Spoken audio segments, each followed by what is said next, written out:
What's going on, everybody? This is Mitch Lazorko. I'm a director of photography that specializes in corporate interviews, as well as personal and commercial branding photography and video. Today, we're doing an interview setup. Here's our R6 Mark II with the RF 24-70. A few things here. We've got a V mount so that we can power the camera and the monitor, all off the same battery. We also have the Zoom F3 is going to be recording our audio, so we have the ability to send phantom power through XLR inputs. We're also using the Rode Wireless Pro for our lab, so you'll notice that's running to the Rode VXLR adapter so that we can adapt from the Rode into the XLR input. And then the boom mic's going to go in that open slot on the Zoom F3. Here's my camera bag, 70-200.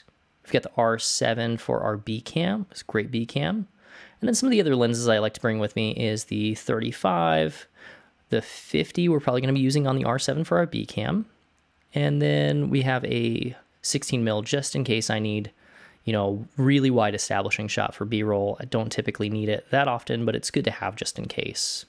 Oh, and then here's our Rode cases, our Rode Wireless Pro stuff.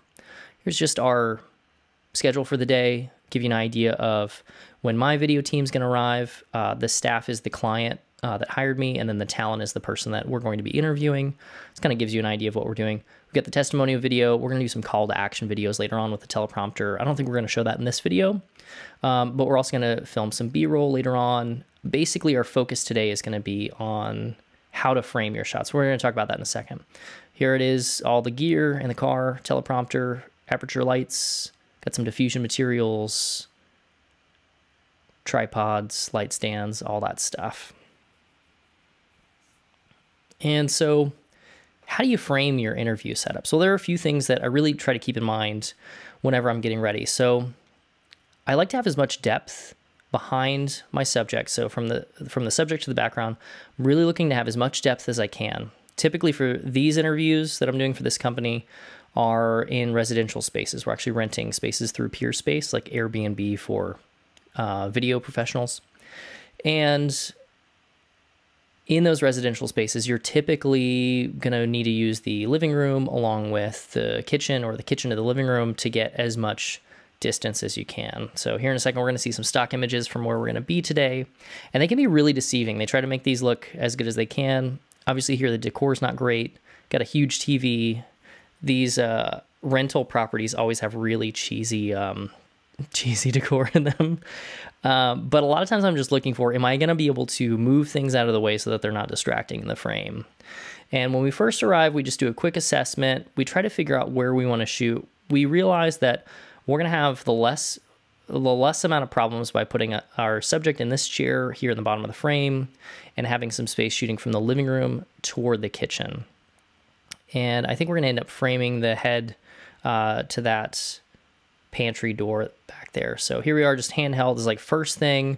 We just get an idea of like generally where do we want the camera to be. So from there, we're going to start bringing in gear. We're going to get our tripod set up first, get that A cam in place, and we're going to play around with finding what's going to work best for us. So this is an interview setup, so they're looking just off camera, so they're not actually addressing directly to camera.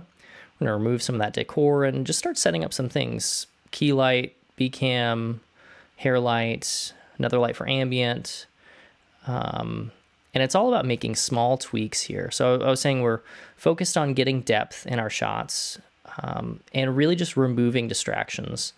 Now, I've got enough lighting that if we had some really bright windows in the background, I can overpower those. But if you have not very strong lights, I recommend trying to avoid windows or even utilizing windows as part of your ambient or key light setup as well. So here we are, we've got our camera set up, using some NDs on them.